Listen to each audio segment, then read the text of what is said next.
We'd like to start tonight's presentation with a prayer, and we're using some names of God that bring to mind to us that He is the bread of life, that He is our nourisher. So let us pray. O nourisher, we remember that when we were children, our parents used to remind us, finish your food. Think of all the poor, starving people around the world. That plea usually worked by directing our attention back to the food in front of us. All too often, we have not been really present during our meals with our minds elsewhere.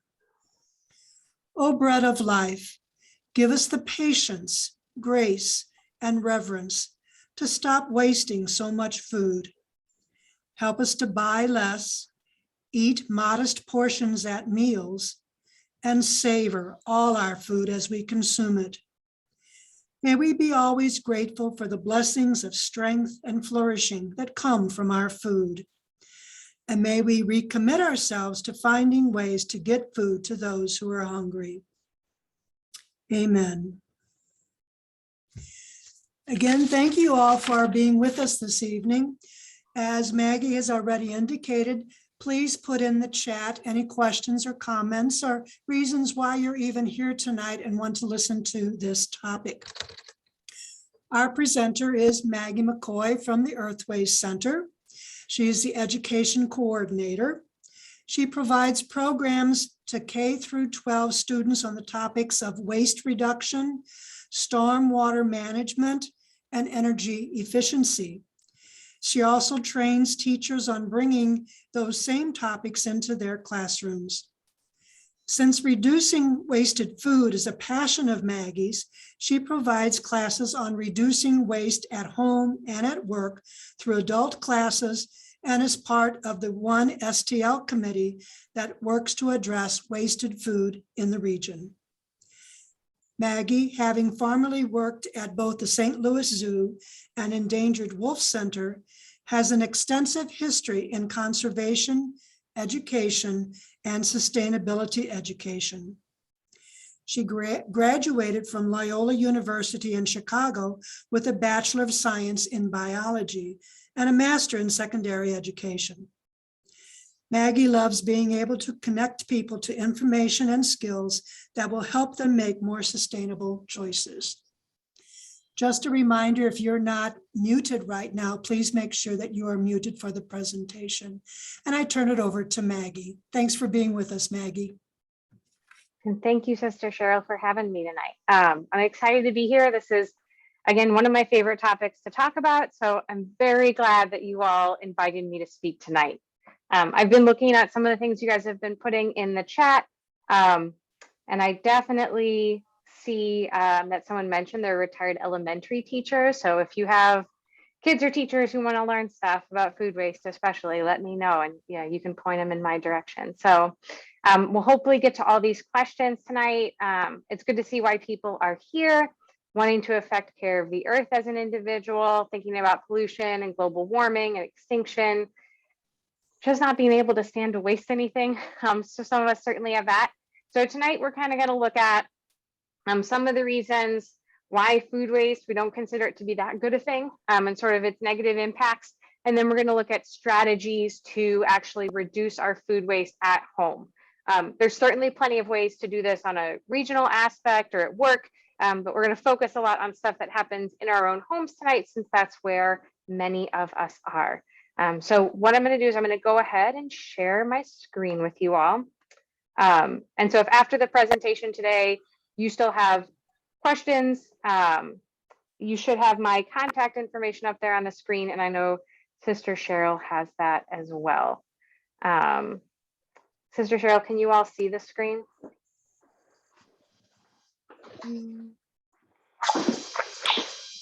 Make sure that this is working. There we go. Okay, perfect. Yes. So we're going to go ahead and get started. So one thing I want to make sure I share with you all is a little bit about who we are. So the Earthways Center is part of the Missouri Botanical Garden. So we are the Garden Sustainability Division. And it's one of the things that I think we're really lucky for here in St. Louis is that we have a botanical garden that's world renowned, but that they're also really dedicated to sustainability. Not many gardens have their own division dedicated to sustainability that works out in the community. And we've actually grown kind of recently. So we probably have close to 14 or 15 people now who are dedicated to doing work on sustainability in the St. Louis community and helping people to connect to those sustainable solutions. So that could be things like the Green Business Challenge, which really focuses on businesses and how they can become more sustainable. Local communities and helping to advise communities on things they can do. Individuals and families and even professionals can get help doing different projects to become more sustainable. Looking at schools in K-12, which tends to be my realm, and then also working with universities and colleges. So we span a wide array of programs. And if after today's program, you still have sustainability questions, feel free to use that Green Resources Answer service. And you can email and somebody will be there to answer your questions. You all have had Jean Ponzi present before, which I think she might have. She's the one who answers all those questions. So it's good that she's able to help us out that way. So one of the things I'm going to take a chance to do now is on the screen, you should sort of see a big question that says, what do you see as the biggest barriers to reducing food waste? And I'll also provide the link in the chat just so it's really easy to get to.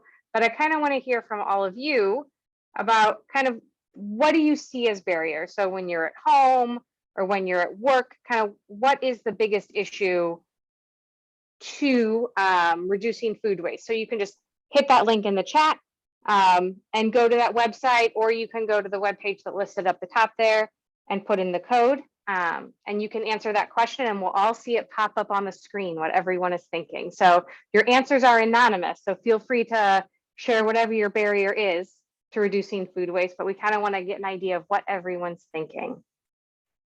And I'll give you a minute or two to do that.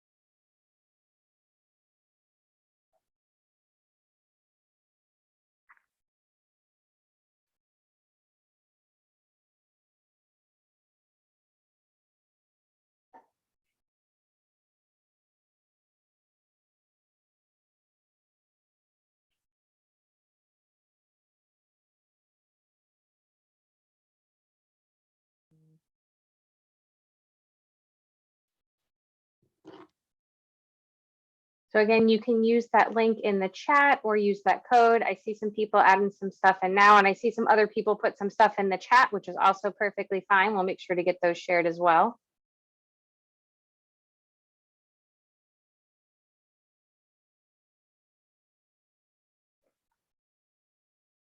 And I'll give everyone just another minute to kind of think what you sort of think are the barriers.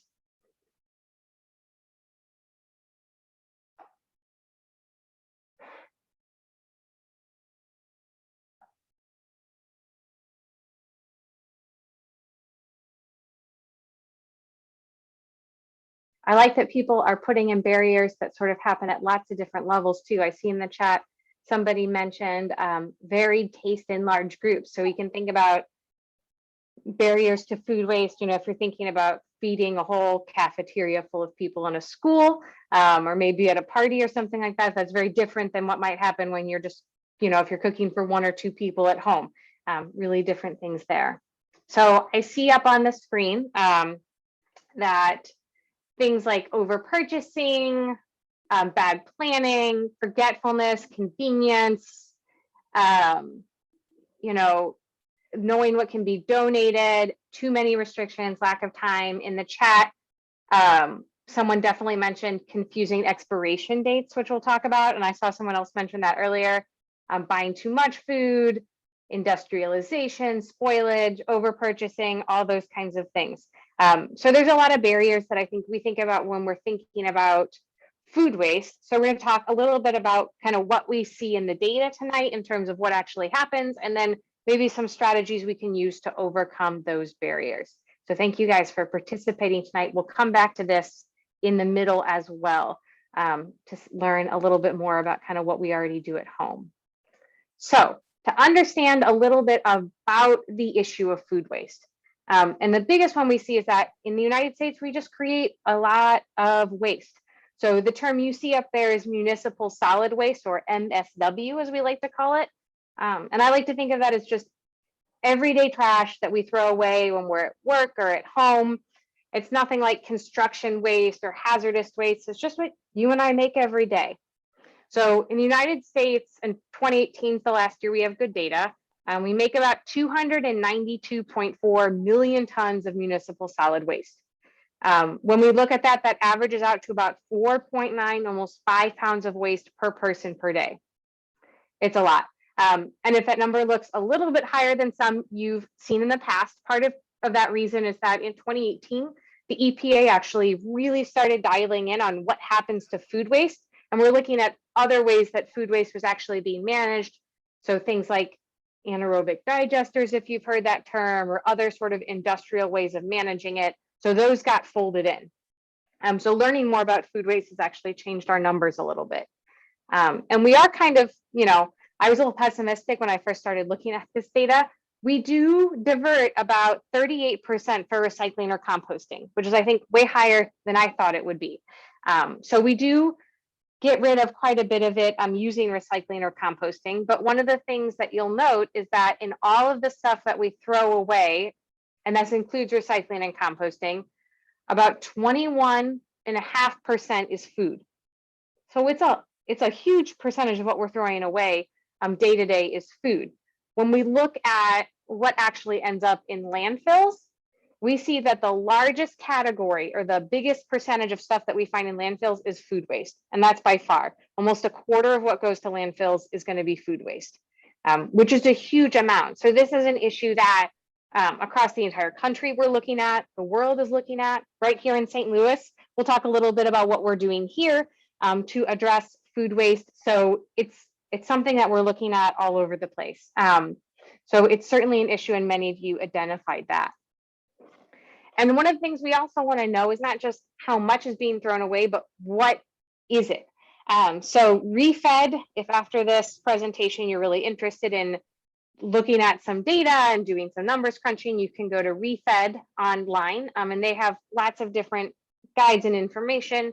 But in terms of types of food that are wasted, they find that most of it's going to be produce, which I think if we reflect on our own lives is probably true of us as well. Those veggies that migrated to the bottom of the drawer, the fruits that maybe we thought we were going to eat but didn't quite get to, that kind of stuff spoils really quickly. So it tends to be the majority of what gets thrown away. Prepared foods and dairy and eggs sort of fall in that same category. Even though things like fresh meat and seafood can go bad as well, people really identify that those cost a lot of money. So they tend to use them to the fullest, which is good because they tend to also have the largest impact when we're looking at our environment. So you can kind of see how it all splits out here, but produce tends to be where we see the most waste.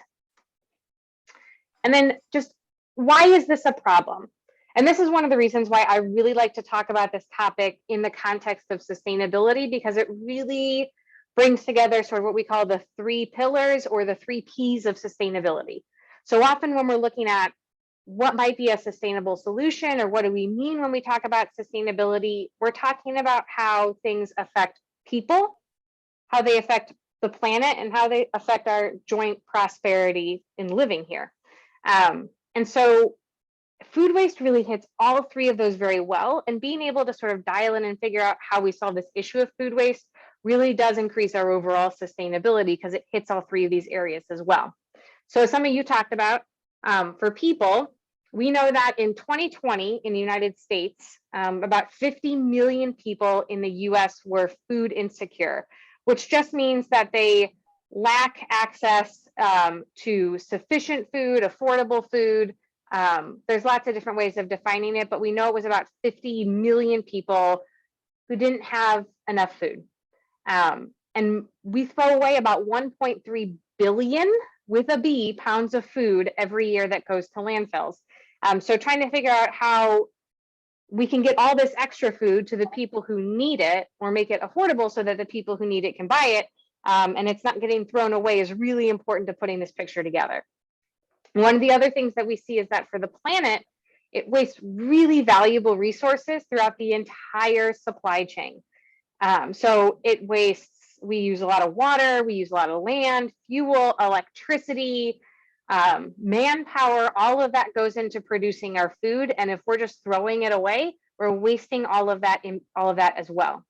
And the one that hits home for most people, which we actually find when we look at surveys and data, moves most people, is the sort of prosperity or economic piece, which is that food waste in the United States costs about $285 billion per year, which is a huge amount of money. And when we break that down to the average consumer, and we look at average consumer patterns, they spend, the average consumer spends about $1,300 a year on food that they throw away.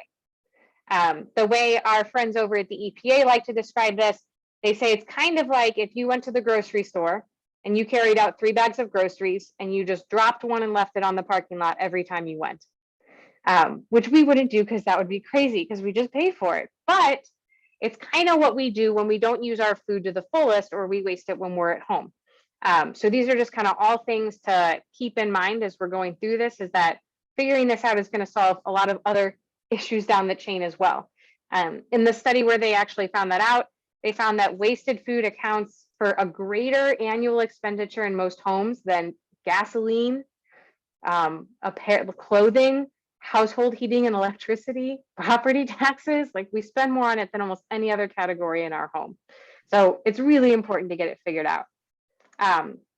One of the other things that we know in terms of its impact on the planet is we know that in the US, it's responsible for about 4% of our greenhouse gas emissions. So that just the food that we throw away, not all food, but just the food that we throw away, is responsible for about 4%. It's responsible for 14% of all freshwater use, and about 18% of all cropland use goes to food that we are not eating, that's meant for us to eat. So figuring this out is really important when we think about, someone was referencing endangered species earlier. So if we're thinking about habitat loss, this is really tied in with that cropland use in terms of our freshwater use, especially in areas where we don't have enough water. All of this sort of fits together in that picture. And this is, I think, the other reason why I really like teaching these classes is this is one of, I feel like, I don't want to say the few, but one of the narrow band of things where in our homes, we actually have a really big chance to make an impact. So if we look at where food is wasted in the US, it happens all throughout the supply chain, farms, manufacturing, consumer facing businesses, but 37, almost 40% of it happens within our own homes. So I think for some other issues, when we think about sustainability or the environment, we think about what companies could do better, what governments could do better, all these other pieces of it. But food waste is one of those where in our homes, we actually have a large impact. So it's kind of important to make sure that we're looking at what we can do within our own homes, and what maybe we can ask our restaurants and our grocery stores to do, and even on up the chain, what some of our manufacturing and farms can do. But there's a lot we can do in our own homes. The other reason why we really like this is it ties in really well with United Nations Sustainable Development Goals. So if you're not familiar with these were goals that were developed and sort of presented in 2015 with the aim of helping to create a more sustainable world across basically all countries, looking at all levels of income and resources and all these different pieces, but what were things that all countries could do. And they grew out of the Millennium Development Goals, which started in 2000, which really aimed at tackling poverty. And these goals were developed to really tackle this idea of sustainability and what's happening with our planet. So, some of these that are related to food waste, we can think about zero hunger. I've already seen that in the chat. That's one of those that we can really easily tie to food waste. Good health and well-being. If you have enough food, or you're not wasting that food, or you don't have an overabundance, you're going to be more likely to have good health. It's related to clean water and sanitation, especially with all the fresh water that's used for our food systems. It's tied to reducing inequalities. If people have enough food, it removes that inequality from their life. Responsible consumption and production are reusing all the things that we have in the best possible manner. Thinking about how it affects our life on land, how it affects climate change. There's so many of these that come into play, and you could probably make an argument for all of them. But those are the ones that I sort of picked out tonight as being the ones that I really see as food waste being connected to. So it also helps as we're looking at our global picture of what we can all do to be more sustainable. And the other piece of this I like to look at and really dial in on is climate action, which I think somebody did mention in the chat earlier. And one of the resources I really like to use for this is a project called Project Drawdown. So if you're not familiar with this, it is a fabulous online resource, but it's also a book. So whatever way you like to look at stuff, the website, a book, this one's a good one. But it basically was a bunch of scientists, policymakers, other stakeholders coming together and looking at solutions to climate change that already existed. So what are things that we have technology for today, that we know how to do today, that would really help us to bring down the level of greenhouse gases in the atmosphere? And they sort of put them all together and used a lot of modeling and sort of figured out, well, if we do this amount, how much carbon dioxide could we save, and kind of where are we going to get the biggest bang for our buck in terms of these solutions? What are really the best ones? And they looked at reducing food waste and looked at, what would happen if we cut 50 to 75% of our food waste, right? Not 100%, not 90%. What would it look like if we just cut it in half? And they ended up finding that if we were to cut our food waste in half, we would save roughly 87.5 gigatons of carbon dioxide equivalent over about between now and 2050, or 2020 and 2050. If we reduced it by 75%, we would save around 94 gigatons. And one of the things you will notice that across all of these solutions, when we're looking at reducing waste, it often, in different scenarios, it comes in as the number one thing we could do. Literally, the number one thing we could do is to reduce food waste.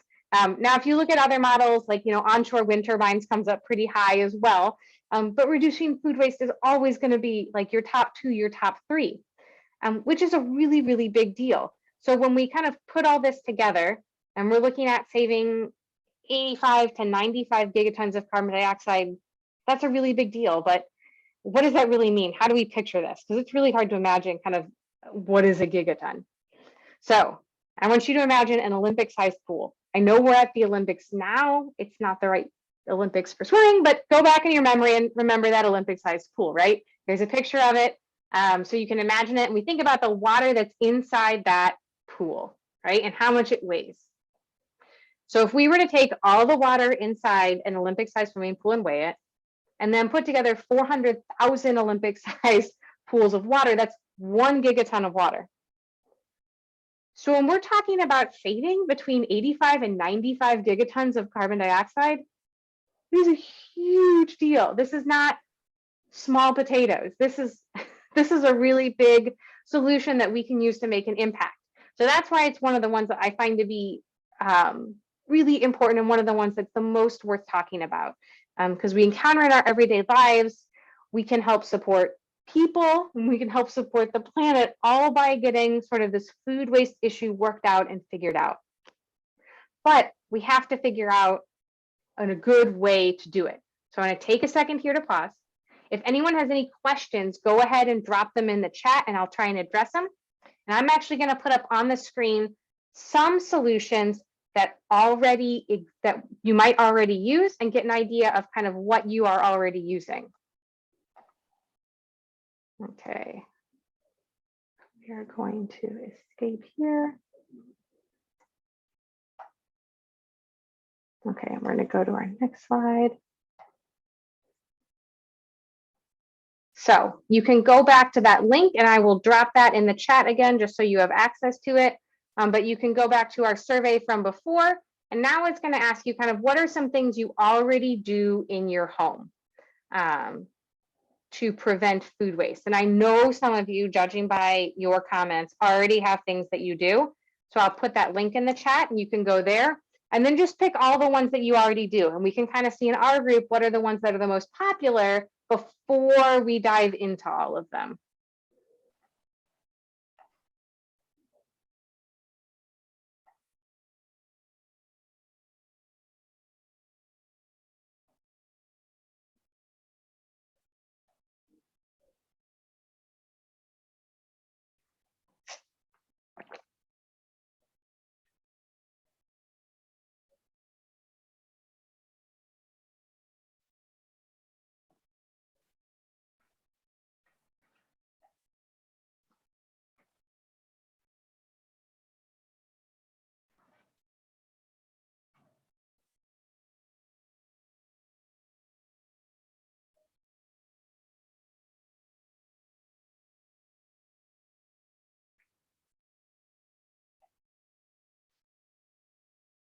So while some of you are answering that, I did see a question earlier that kind of relates to some of the stuff we just talked about, is kind of what happens to all that stuff in grocery stores that doesn't get consumed.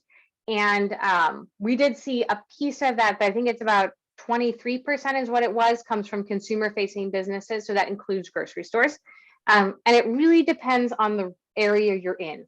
And I know it depends is not everyone's favorite answer. But in some states, there's actually regulations and laws about what you can do with food waste. So oftentimes it has to be donated or composted. Here in St. Louis, many of our grocery stores do have relationships with food pantries to donate certain items. I'm not sure of all the rules that they follow or kind of what items they're doing, but those sort of relationships do exist in many cases. And then some, I would say, smaller grocery stores, but a lot of bigger ones too, also work with a composting, our commercial composting organization in St. Louis called St. Louis Composting, which really likes to contract with larger, I don't want to say larger scale businesses, but businesses in general to collect that compost, and then they compost it on an industrial scale. So for example, there's lots of schools that use St. Louis Composting, lots of restaurants. The Missouri Botanical Garden contracts with St. Louis Composting. So there's many grocery stores that do that as well.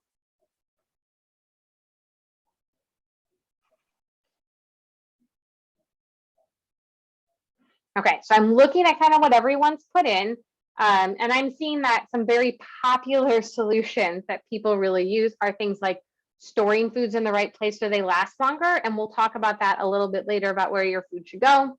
Checking your fridge and pantry before you make a grocery list and shop. In my house, we like to call this shopping the fridge or shopping the house before we go.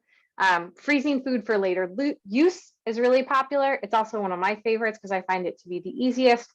Finishing all those leftovers is also really popular in our group tonight. I see also that's sort of high up is tracking what food you have at home, or using what you need to before it goes bad, and creating meals from what you have on hand. All really good strategies, right? And planning meals in advance and do your grocery shopping with them in mind. So some of you are already really good on these strategies.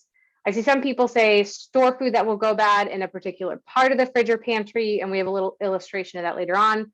Monitoring the temperature in your fridge and saving meat and produce scraps from cooking to use in other meals. So we'll kind of explore some of those solutions as we go through the rest of the program, but I always like to see what people do in advance. So and we'll go ahead and get us started. And it seems like a lot of you are already aware of many of the solutions or use them. And it's not something that I would say in the United States we're altogether unfamiliar with. This is something that either our grandparents or great grandparents already knew about, or maybe you were already doing, right? So if we think about these posters, I found these posters at Soldiers Memorial downtown, and the Missouri Historical Society was gracious enough to let me use them in this presentation. But these posters came from around 100 years ago in the World War I era during that effort. And one of the things that's sort of striking between now and 100 years ago is there was also a flu pandemic at the time. So we have all these connections to 100 years ago. But this is basically the same advice that I'm going to give you today that we were using 100 years ago. It's not necessarily revolutionary or new, but maybe carrying it out is a little bit different now than it was in the 1918, 1920. So, buying food with thought, cooking it with care, buying local foods when you can, serving just enough, and using what's left and making sure that we don't waste it, right? So these are basically the things that I'm going to share with you, but maybe some strategies for how to do them. And one of the things I always like to start off with is our food recovery hierarchy. Now, this comes from the EPA. It's sort of a method for what is the best thing we can do or the most preferred solution, all the way to the least preferred solution. So you'll see up there source reduction, which just means reducing the extra food that we're generating, making sure that we're feeding hungry people, sort of the next best solution. Feeding animals is next after that, using like food scraps and stuff like that. And those are all really strategies for managing food. And then when we get to the bottom half of the pyramid, we see industrial uses, such as using waste oils to create biofuels and things like that. I'm using food scraps to generate energy, composting. And I know a lot of people who come to these classes see composting at the bottom, and it hurts their feelings very much. And we're not saying that composting is bad. There's just better things we could do with that food if possible. And then landfill, sort of our very last resort. So what we really want to do as much as possible is to live in sort of our top half of our pyramid. And that's mainly because at that point, what we're doing is managing food. We're getting food to people who need it, animals who need it, or we're just not using resources to produce food that we don't need. But we're really focusing on how can we use this food to its highest potential. Once we get into that bottom half, we've already kind of moved to that food being waste as opposed to being, the energy for our lives. So we're really thinking about it very differently at that point and how we manage it. So we really want to live in the top half as much as possible. That's also where we're going to have sort of the biggest bang for our buck in terms of solutions. So when I talked about that project drawdown and that reducing food waste, that was all about solutions that happen sort of in the top half of the pyramid. Composting has its own little entry at the bottom of that list. So when they talk about reducing food waste and its impact, they're not talking about composting. They're talking about literally just eating the food that we're already making. So that's why we really want to focus on those strategies near the top of the pyramid. So that's a lot of what we're going to be looking at tonight. I'll touch on composting, but just something to keep in mind. And then this graphic sort of breaks it down in a way that might work a little bit more in our homes. Now, I pulled this from the Waste-Free Kitchen Handbook, which is a book that you can check out from the library. Is what I did when I read it for the first time. But the author breaks it down into more like, what does that food recovery hierarchy look like in our own home kitchens? Because that's honestly where most of us are going to be making changes for this. And so some of that's going to be shopping with a list, storing our food well and cooking the meals we plan to, practicing emergency and use it up measures and freezing. If you have an animal at home, making sure they get fed too. I know that like dogs are kind of popular for this, but chickens, a lot of people who keep chickens also love feeding out their scraps to chickens. Using your compost or in-sink disposal. And then last is garbage. And the reason we really don't want to put that stuff into a landfill is because when it goes to a landfill, it creates a lot of what we call methane, which is a really potent greenhouse gas. I think I used to have this concept of landfills that it was sort of like a really big compost pile, and stuff was going there and breaking down. And I'd done this stuff in school where you bury things in the ground and you see how long it takes to break down. And that's just not really how landfills function. Landfill's goal is to take the trash that we have, squish as much of it in as possible, and make sure it doesn't get out. And for the most part, they do a really good job at that. But when you squeeze all the air out of trash and landfills, it means that all those things that normally live in compost piles, especially aerobic bacteria or those that use oxygen, air, water, bugs, all those other kinds of things are not necessarily doing the same job. Most of what's going to be breaking stuff down in a landfill is going to be anaerobic bacteria or bacteria that work without oxygen because the landfill has squeezed out all the air. And then they tend to make methane as their waste product. So we really don't want our food going to a landfill if we can avoid it, because we get a lot of greenhouse gases coming from there. So if we're thinking about sort of going from the top of our pyramid down to the bottom, and what's the best thing we can do versus the least preferred thing we can do, one of the tools we can use is a waste audit. Now, a lot of times we'll use these at business scales or school scales, where we'll go in and we'll measure kind of everything they're throwing away, but you can do this in your own home too. And it's a great place to start. And so one of the things you can just do is, for a week, you can just keep a diary of what you throw away. So you can just keep like a paper and pen by your trash can or your compost bin, whatever you use. You can just keep track of it, in a notes section on your phone, kind of whatever is easiest for you. But you can just measure what's the food that you throw away every week that could have been eaten. So if you're just starting out, I don't recommend including things like eggshells and coffee grounds, because those aren't things that we typically consume. I would track things like what you're throwing out, how much of it. So that could be number or weight, kind of whatever easiest for you. And then what's really important is if you can estimate its value, because when we see the dollars we're throwing away, often that's very motivating for people. And then the reason we're throwing it away. And it's important here to be specific, thinking about, instead of saying it's too old, saying like, I didn't cook as much as I thought, and therefore it's spoiled.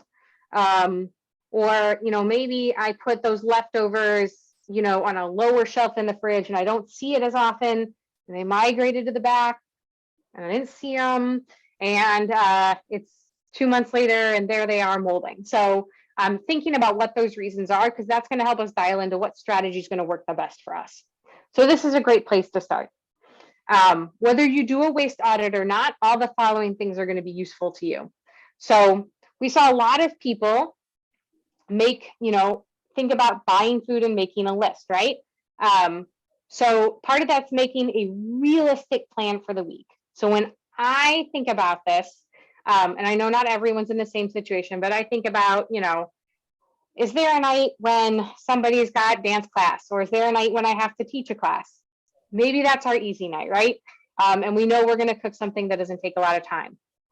Or if you're going to eat out, just make that part of your plan for the week, right? You don't always have to think that we're going to cook everything at home. It's okay to buy out sometimes, but just make that part of your plan. And then making that list. So there's tons of ways to do this. You can use scrap paper. You can use, like, some people have these special pads that make the list. We just use an app on our phone that makes the list. You can get super fancy with them out there. There's some of them that let you put in your recipes, and then you click them and it puts them in your list. Whatever you use, just make a list. And then checking your fridge or pantry as you're doing that, seeing if there's items that need to be used up, right? So this could be that you had, like some, I'm trying to think, even like celery left over from last week, and you want to make sure you use it up. Use a recipe that uses celery the next week. That way it all gets used. And sticking to your shopping list is a great one as well. Stores love to separate us from our money, and they'll put all those things up front that we really want to buy, right? So they'll put those cakes up front. We're getting close to Mardi Gras, so we're going to see king cakes and things like that up front. Stuff that is really enticing. Stick to your list, and then you're going to have less things to throw away when you get home, right? I would also consider creating a food garden. And this is just something I have found useful, but sometimes, especially with things like herbs, so think like basil, cilantro, parsley, they're either ridiculously expensive at the store, or they give you bunches that are insanely large and you just don't need that much. So sometimes creating a garden where you're growing that stuff can help you save money, but also save on that food waste. So buying food is really important for this. So you've gone to the store, you've bought your food.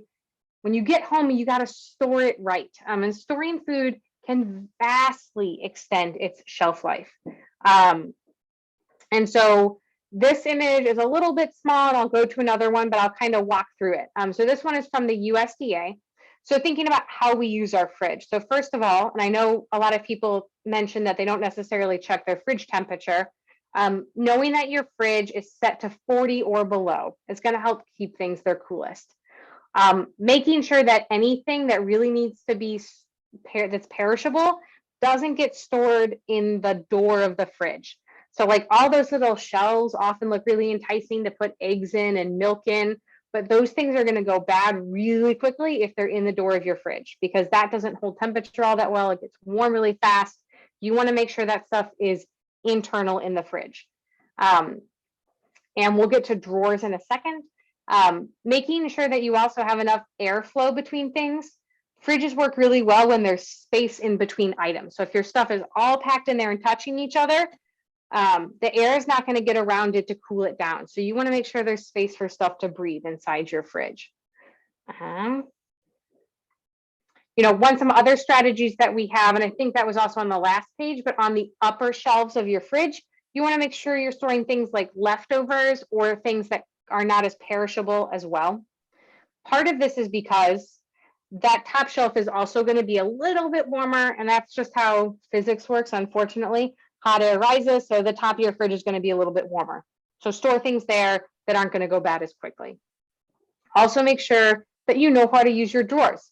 So inside most fridges, there's a set of drawers, and there's high humidity drawers and there's low humidity drawers.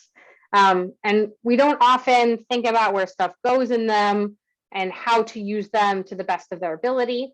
So if you think about high humidity drawers, that's going to be a really great place to put things like vegetables that wilt. And we can sort of picture some of these in our head, but think things like carrots, leafy greens, celery is another good one to put in there. But things that we really want to keep water inside the vegetable, we want those to be in our high humidity drawer, because that's going to help those vegetables hold on to their moisture. Things that we think of as molding or sort of getting those soft spots in them really quickly, those are things we want in a low humidity drawer. So think things like fruits, so pears, apples, even peppers can go in this drawer, since they're, peppers are a fruit. We put them in the vegetable section, but they're a fruit and they'll sort of get those mushy spots too. And you can even put avocados in this drawer. Avocados, you'd normally store them on the counter, but if you get one at the store that's going to go bad quickly, you can stick it in your fruit drawer, your low humidity drawer, and it'll stay for a little while longer.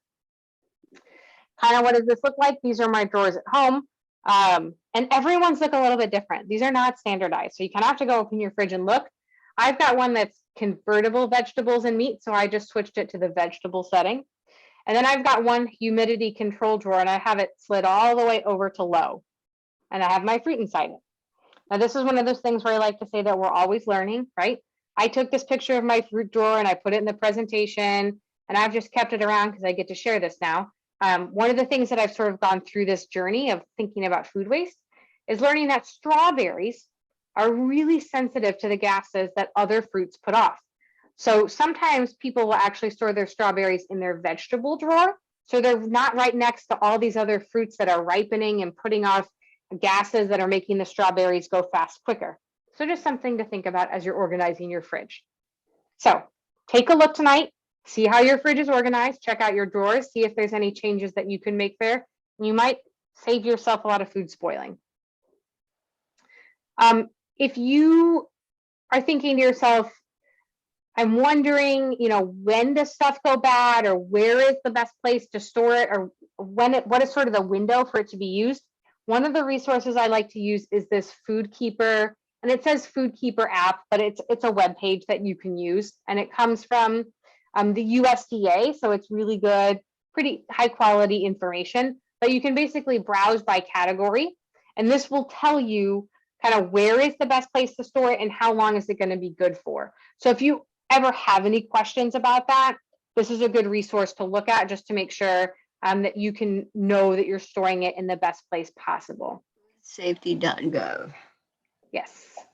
So yeah, it's foodsafety.gov /keep food safe /food keeper. I have some links to this at the end too that I can share. Normally I just Google Food Keeper and that's how I end up finding it. I see some other people have put some strategies in here for keeping their strawberries good, which is great. And checking expiration dates on food before buying, which is awesome. And I'm actually going to share with you now about those expiration dates because people had questions, right? And I get asked all the time, like, how much food actually gets thrown away because of expiration dates? And the numbers are all over the map. I don't think anyone has a really good way of estimating it, but we know that people throw away food because of expiration dates. And I'm going to tell you that expiration dates are not real most of the time. Now, I did put information on here from the USDA because this is we are talking about food safety and when stuff should be used by, so we want to make sure our language is correct. But in general, expiration dates are recommendations. They're not hard and fast rules. They tend to be a manufacturer's best guess as to when their product is going to have the highest quality. They don't, if you're buying pretzels or something like that, they don't want you eating stale pretzels and then thinking they have a bad product, right? So it's more for their quality than anything else. So these are some labels that we tend to see. And what do they really mean? So best if used by or before just indicates when a product will have the best flavor or quality. It's not a purchase date. It's not a safety date. And a lot of people are trying to move to this terminology because it tends to express this idea that it's best by or best if used before, but doesn't have that expiration date that makes people sort of panic inside. So for example, I put my milk carton up here. It says best by April 9th of 2020, right? But I know that if I drink it on April 10th, I'm not going to drop dead from food poisoning. It's probably going to stay good for a while, especially if I didn't put it in the door of my fridge and I stored it sort of on a lower shelf near the back. It's probably going to stay good for a long time after that. Also keep in mind that if you're not storing your food properly, your food could go bad before these dates. So using your senses is often a very good guide for what your food should look like or whether it's bad. Other dates we see are things like sell-by dates, which is really just more for stores and their inventory management. It's not a safety date, not an expiration date. Use by dates often refer to peak quality of when it's going to be good. Sometimes you'll also, while the freeze by is below there, but also that freeze by date refers to maintaining peak quality. The only time that your use by date is really a hard and fast rule is if you're using infant formula. So if you have infant formula at home and it says use by a certain date, if it's after that date, don't use it. But that's the only one that's really evaluated for and where that information is really going to do you the most good. So expiration dates, kind of tricky. They're where we find that people have a lot of issues. So just to keep those things in mind, that if you use your senses, you're probably going to be just fine. But if you still have questions, especially about when does food really look good, and maybe that spinach at the bottom of the fridge is starting to look like it's going south, or maybe my pepper's got a little soft spot, what's something I can do? I really like the website Save the Food. So this one is savethefood.com/storage, which is pretty easy to find. But this is another really good resource, and it has similar information to that Food Keeper app in that it tells you whether you should refrigerate it or not, when is it going to be its freshest, where is the best place to store it. But it's also going to include some stuff about how you might freeze it. So I saw a lot of people said that they would freeze food in order to keep it good. And so if you're unsure of the best way to freeze it, especially if you're thinking about textures or ways to use it up, this has really good information about what is the best way to freeze food. Do you need to blanch it? Can you just toss it in the freezer? Is there some, bag you should put it in? So it has all that kind of information. The other thing it has in this bottom section is my favorite one. It's this use it up revival. So this is when that stuff got away from you. So like you shopped your house, you made a grocery list, you cooked all your meals, but you still had some left over and you're like, ugh, starting to look like it's going to go bad soon. What can you do? And that's kind of why I really like recommending this, is because it just offers you different ways to think about how you can use up that food. So for peppers, it talks about if you can place them in the oven until fully dry, that'll have them last longer, and then you can add them back into food. Thinking about having green peppers, because often green peppers will last a lot longer than red peppers, because red peppers were fully ripe when picked. So just some different strategies you can use. And it has all these different categories on the side.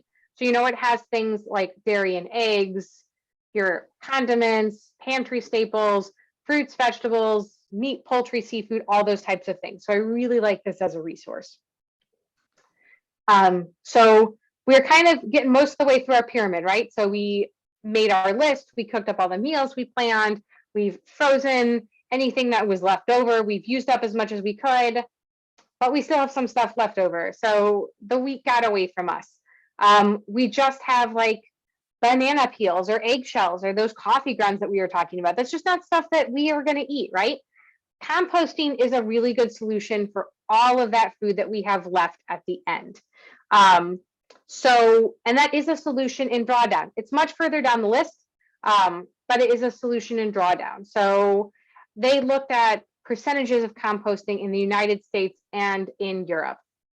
So we basically said, you know, if all lower income countries reach the US rate of composting, and the US hit Europe's rate of composting, we could probably save around 2.3 gigatons of carbon dioxide by 2050. And most of that coming by saved methane emissions from landfills. So composting is a great strategy to try and reduce that waste. We just want to try and eat most of it first. And I, in my heart of hearts, believe that there is a composting solution for everybody out there. There is a best fit for everyone. You can do composting indoors. You can do composting outdoors. You can do composting where you mix in your garden waste. You can do composting where you just do your food waste, or where you have a mix of both, right? You can do composting where you have a lot of stuff that you need to put in it, or maybe just a little bit, right? So all types of strategies out there that you can use. If you have your own home and you're just not interested in composting on your own, and you're like, I just don't really want to deal with it, I want someone else to do it, there are now 5 or 6 small scale composters that are specifically for residential composting in St. Louis. Some of them cover different regions. They all kind of have a subscription fee, but most of them, it's pretty reasonable. And you can compost, you'll just put it all in a bucket, you set it out on your porch, they come and they pick it up once a week or once every 2 weeks, and boom, you've composted, but you didn't really have to do it on your own. So lots of good services out there to think about composting. So those are sort of all the strategies we went through to sort of review. And, you know, we talked about these at the beginning, you know, things like keeping track of what food you have at home or what you need to use before it goes bad is really important. Creating meals from what you have on hand, planning specific meals in advance, finishing your leftovers, and saving meat and produce scraps from cooking to use in other meals, right? I know that was kind of low on the list of things that people do. There's also just really important ways to use your fridge. So these are all fridge related things, because using your fridge is one of the best things you can do to help maintain your food. So keeping food stored in the right place to get them to last longer is a great strategy. Checking your fridge and pantry before you make a grocery list and shop. Freezing food for later use. Storing food that will go bad soon in a particular part of the fridge or pantry. And what we mean by this is some people have like a specific place in their fridge where they store leftovers. So when they go to their fridge, they know exactly where to look to see if they have food that's left over. Or they have a specific spot where they like to put stuff or organize it where stuff that's going to go bad is near the front so they see it. So that's kind of what we mean by that strategy. And making sure your fridge's temperature is on the best setting to preserve your food. Now, we've done all, so these are all like really great strategies, and I'm really glad I was able to see you all said that you did a lot of them at the beginning. My challenge to you is to just think about the next one you could do, right? We don't necessarily all have to do all 10 tomorrow. We can just add one more in. So kind of think about which of those strategies might be the best for you to look at doing next. So that could be, let me see. So that could be maybe you store food in the right place so they last longer. Well, you haven't checked your fridge temperature lately. So maybe tonight you can go and check your fridge temperature and make sure it's below that 40 degrees. Maybe, you know, you're really good at finishing all of your leftovers, but maybe you're not so good at creating meals from what you have on hand. So just trying to think about what that next one strategy is something that we can take away from tonight's class. Now, what I want to leave you with is some of the stuff that we're doing actually right here in St. Louis about food waste on a regional level. So I'm going to go ahead and share my screen again. And I know we have someone from Earth Day 365, so I want you to make sure that you let them know that I shared this with you guys. So one of these campaigns that we're working on is actually done by Earth Day 365, which is a local nonprofit here in St. Louis that is most famous for putting on the Earth Day Festival. But they have a number of other programs. One of them is called Green Dining Alliance, where they help restaurants and certify restaurants to be sustainable. They have a whole list of them. So if you're interested in eating out and you're interested in sustainable restaurants, check out the Green Dining Alliance. And they also have a Recycling on the Go program. So if you've ever been to an event around St. Louis and you see a tent where people are taking your recycling and composting, that's going to be Earth Day 365. And they just launched a new program last year called Too Good to Waste, which is focusing on food waste in the region and how we can reduce it. And a lot of this is wrapped up into a program in St. Louis we have called 1STL Sustainability. So a lot of that's looking at how as a region can we become more sustainable. And this plan was set out a number of years ago, where basically a group of folks who are stakeholders in sustainability got together and figured out, what are our goals as a region? What do we want to do as a St. Louis region, you know, counties in Missouri and counties in Illinois to become more sustainable? And one of the things they looked at was reducing the amount of waste we're sending to landfills by 30% by 2030. And I think their baseline was a 2015 date. So part of what they've done to achieve that is looking at recycling. And the next step of what we're looking at is looking at food waste, since we know that's the biggest thing that we send to landfills. So Earth Day 365 and was the lead on this, but a number of other partners got together to sort of create this campaign to help make people aware of food waste and also strategies that they could use to reduce their food waste. So some of these appear in magazines like Feast Magazine or Sauce Magazine, has these really great pieces where it's just called, where they talk about food tossed as money lost. And they talk about that $1,300 a year that gets thrown away in wasted food, and they compare it to a local restaurant. So it might be like throwing away 46 pies, right? In terms of if you were to actually buy those things.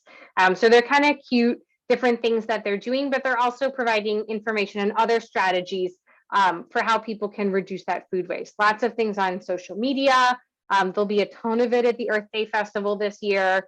And then also they share that information at Recycling on the Go. If you go to the Tower Grove Farmers Market or the Ferguson Farmers Market, they also have a presence there where they help to collect composting from people as well. So there's lots of people who are working on this together. This is sort of it just rolled out late last summer. So we're excited to kind of see what happens to it after the first year and see, are we making any progress, kind of what's happening with it, and then helping to support other organizations that are trying to work towards this. So that might be, is there stuff we can do with grocery stores to help reduce food waste in the region? Are there other things that we can do with schools to help reduce food waste? So all of this work is happening within St. Louis. You know, we wish it would happen a little bit faster, but we're always happy to hear from people kind of about their ideas about what we can do to really affect change sort of on a regional basis as well. But Earth Day 365 is one of the really big partners in that. So I'd like to shout them out here at the end. If you want to learn more, and I can provide this list of links to Sister Cheryl as well, but there's just a ton of places to find information about this topic on the internet. So the EPA is a really good one. They collect a lot of information about waste in general, but they also have a page that's all about sustainable food management. We talked about Save the Food already, and foodsafety.gov, which was that resource, that Food Keeper app. More information, you know, if you want to go to Project Drawdown's webpage, if you're a data nerd, this is a great place to hang out because you can actually click on all the papers they use to come up with their models and see how they predicted their models and sort of find out more information about this. And then ReFed is another really great organization that has a lot of data behind this as well. And then if you're just interested in how do you preserve food, there's lots of information about there on that. I did not touch so much on food preservation tonight. or composting, actually, because you could do whole hour-and-a-half classes on those topics alone, right? Even longer. So it's just too much to get into, but those are strategies out there if that's something you're really into. So things like pickling or canning or other strategies like that can really be useful for food waste as well. So that is most of what I had tonight. So I'm going to actually stop sharing my screen and take some questions now if people have them. Okay, so thank you all. I do see some questions that I'm going to try and jump into. So I do see one, if I'm not composting, is using the garbage disposal generally better than landfill trash? I'm going to go with a soft yes on this one. And again, because it's one of those where it's like, it depends, which is not everyone's favorite answer. But a lot of times, a lot of that's going to get processed into sludge. So once it gets to the wastewater treatment facility, they're going to filter that out. And a lot of times it gets treated as sludge. So it might become what's called like biosolids and get broken down, and people might use it to spray as on different like crops and things like that. So it could almost be used as a form of compost. Oftentimes it just gets, depending on your region, it just gets incinerated. So the garbage disposal is sort of a mixed bag. If you can compost, that's the best, but if you're not composting, the garbage disposal is not any worse than putting it in the landfill. And oftentimes it's more convenient. So I would say in general, the garbage disposal is better, but I wouldn't say it's like head and shoulders above the landfill. Okay. Now, Sister Cheryl, did you see any questions come up that I haven't addressed yet? I don't think so. I think everything that came in the chat you have addressed. So if anybody wants to raise their hand if they have another question, that'd be fine too.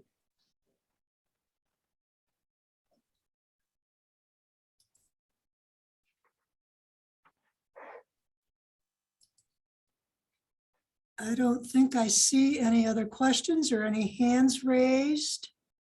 Oopsie, something came up here. Share waste app for food scraps if you're not composting at home. Oh, thanks, Ben. So I saw Ben mention earlier that he's with Earth Day 365, so I appreciate him sharing that. So Share Waste app is kind of this, it's for a lot of people who do composting or don't do composting, but basically it's a app you can put on any sort of mobile device. I don't know if they have a desktop portion as well, but basically where you can say, I have food scraps. Is anybody composting who needs food scraps to compost? And composters who do it can say, we're looking for food scraps, or we can take food scraps. Does anybody want to give them to us? So it's sort of more like a neighborhood networking type thing. If you're looking to get rid of food scraps, that's not necessarily like a service. I know that there are some people in the region who do really large scale composting in their backyard and often will take food scraps from other people. I've done methods of composting before where I've needed a bulk number of scraps to do it. So I was like soliciting like my parents, I was talking to my neighbors. I was like, if any of you have food scraps, please give them to me. I need more stuff to put in this compost pile. So that's it's a nice app you can do to do something like that. So Ben, thank you for sharing that. I can give people a minute or two to think. Okay, I don't see any others. Does anyone have any recommendations for an at-home composting system? So, and that came from Amy. So Amy, that's really going to depend on what type of material you're looking to compost. So some compost systems are going to be really good if you're also composting garden waste. And some composting systems are going to be good if you're focusing just on food waste. So especially with like outdoor methods, so think like the big piles or the 3-bin systems, you really want a lot of brown material in that. And when we say brown, we're referring to things that are leaves. Yeah, so leaves, dried grass clippings, a lot of things we consider to be garden waste. Things that's green waste, those are things that are more like food scraps. So especially green waste tends to hold a lot of water. Its carbon nitrogen ratios tend to be a little bit different. And with some of these methods, you can get into carbon nitrogen ratios really quickly.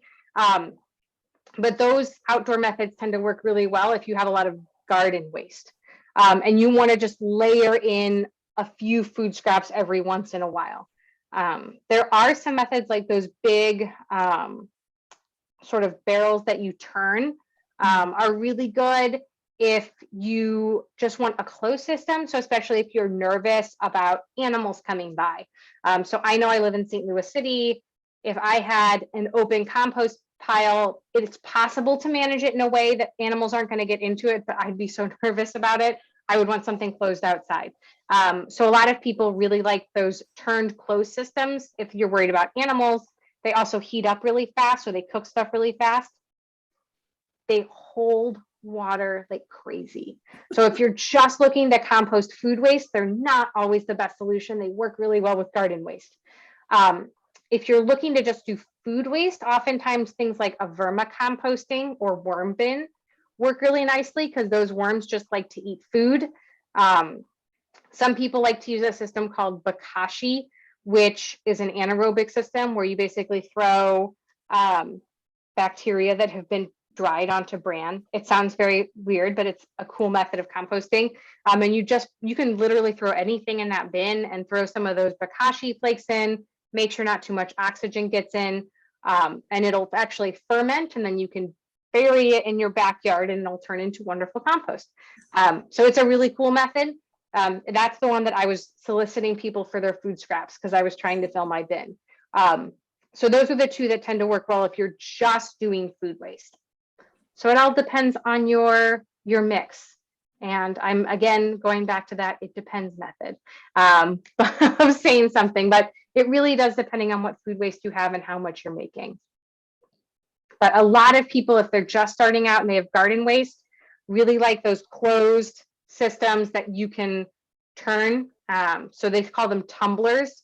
And typically we recommend buying a tumbler that's has two independent sides. So you can fill one with stuff, and then the other one is resting and turning into compost. So a two-sided tumbler is a great place to start if you've got garden and food waste.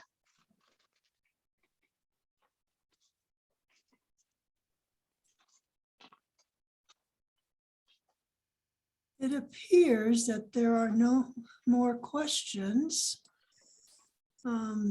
So we give you a big clap. It was a wonderful presentation. We really liked all the suggestions you gave. I see somebody did write down so many great takeaways. And that is really what a lot of people are looking for, is what can we do? And this was just so excellent on what we can do. So we thank you again for being with us, Maggie. I want to remind everybody that next month in March, our topic is environmental racism. That is on March 8th at 7 o'clock. It will be via Zoom again. We will have a panel of 3 speakers. Look on our website to register and find out more information about it. But it's based on the report, Environmental Racism in St. Louis. So I hope to see a lot of you there next month on March 8th. Again, thank you, Maggie. Thank you, guys. Just to let everybody know, congratulations on your new baby. Thank you. I know that's one thing that Jean Ponzi told me, that you're just coming back from maternity leave. So congratulations. Thank you. Thank you, everybody. Glad to see everybody here tonight. Hope you have a great evening. Good night. Have a good night, everyone. Thank you. Excellent, thanks.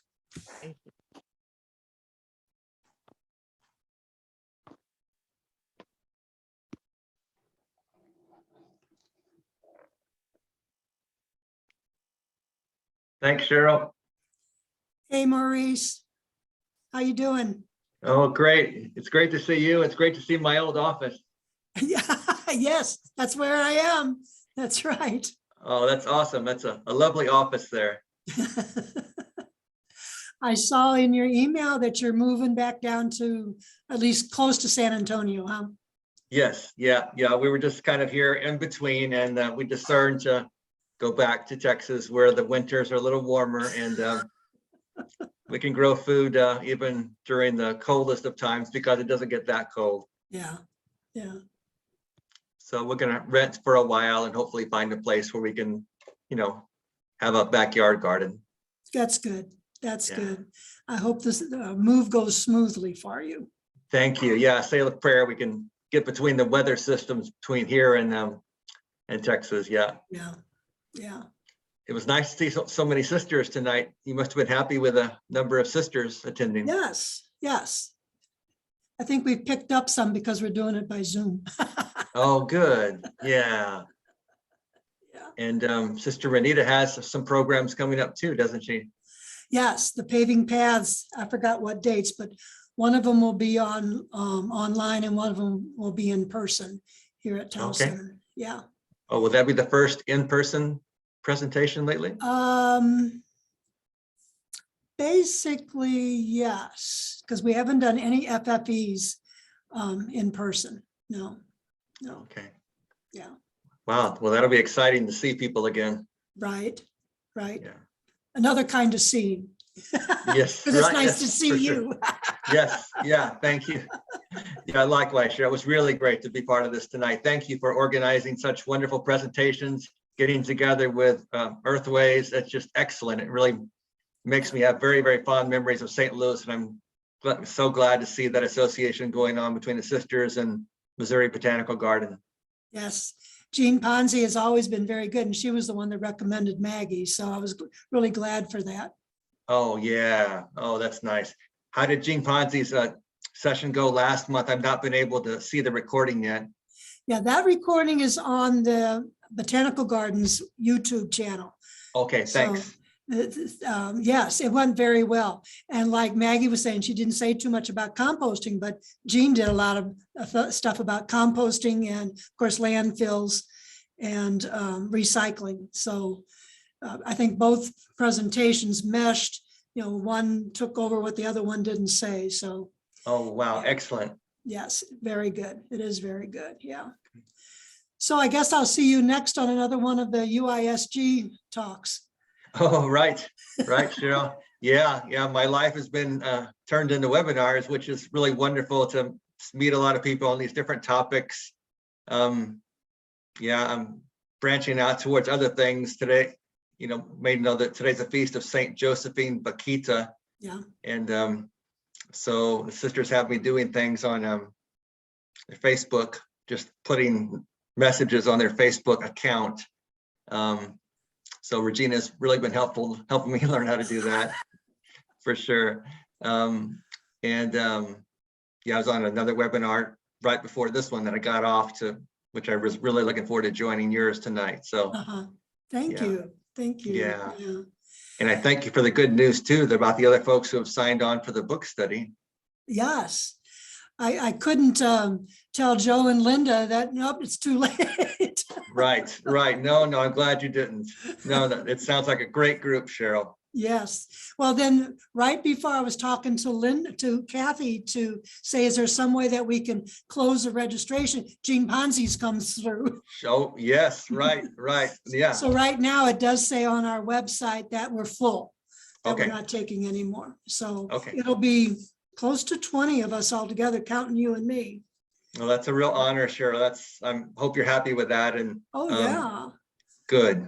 Yeah. Yeah. Good. Yeah. We'll just hope that everybody gets a chance to talk or, whatever. We'll see when we get there for the first day, how many people actually show up. And if Yes. we need to break into two groups, you doing one Right. group and me doing the other, we could do that, but we'll There see you how go. many actually show up. Okay, Cheryl, thank you. Yeah, that sounds real good.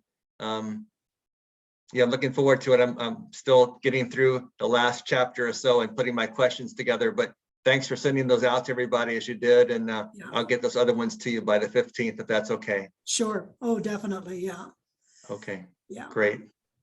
Okay. Well, I had to come to the office to do this. My internet connection at the apartment was getting unstable.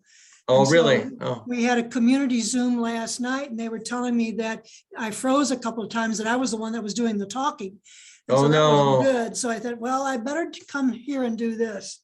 oh, And I forgot Yeah. to stop the recording. We're going to be on our recording here. Let me stop that. oh gosh. Good thing